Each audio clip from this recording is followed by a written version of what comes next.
तर मित्रांनो, आज मी घरीच होतो, त्यामुळे मम्मीला म्हटलं चल फिरायला जाऊ. मग आम्ही देवीच्या मंदिरात गेलो. मग रस्त्यामध्ये आम्हाला वैष्णोदेवीचं मंदिर भेटलं आकुर्डीचं. तिथं गेल्यावरती एवढं चांगलं वाटलं, कारण एवढं सुंदर दृश्य होतं आणि आतमध्ये गुफ्यासारखं, ॲक्च्युअलमध्ये गुफामध्ये ते मंदिर आहे, गुफ्यासारखं केलेले आहेत. आतमध्ये जाताना एवढं चांगलं वाटत होतं, एवढं चांगलं होतं, पण शूट काढायला अलाउड नव्हतं. कसं तरी आपण थोडं शॉर्ट्स घेतले. मम्मीला मग परत फोटो काढून घ्यायचं होतं. मग आपण तिथे एक फोटो पण क्लिक केला मम्मीचा आणि त्यात पुढे जाताना हळूहळू तिथं आपल्याला पुढे सरकवत होते, कारण आपल्याला शूट काढायला अलाउड नाही. आणि आतमध्ये जाता आपला तुम्ही ऐकू शकता मोबाईल बंद करायला लावले. मोबाईल बंद केला आपण.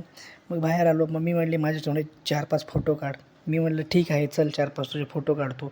मम्मी थांबली फोटो काढण्यासाठी, पण तिला माहीतच नाही की मी व्हिडिओ शूट करतो आहे. पण व्हिडिओ शूट केले आणि तिचे 4-5 फोटो पण काढले. फोटो पण तुम्ही बघू शकता, एकदम चांगले निघालेले आहेत. मंदिर पण एकदम चांगलं आहे. त्यानंतर आम्ही इस्कॉन टेम्पलला गेलो.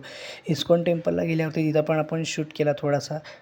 मंदिरामध्ये शूट काढायला अलाउड आहे, फक्त यांचं म्हणणं आहे की आपल्या स्वतःसोबत फोटो काढू नका. मग आम्ही ठीक आहे बाहेर आलो. नरसिंह महाराजांचं इथं एक चांगलं दृश्य होतं समोरच. आणि बाहेर येताना मम्मीची एंट्री, मम्मी मंदिरामधून बाहेर येत होती. मग परत आम्ही शूट घेतला, बाहेरचा एक सीन घेतला इस्कॉन टेम्पलचा. हा रावेतचा मंदिर आहे, एकदम अतिशय सुंदर मंदिर, पूजा संपलेली होती.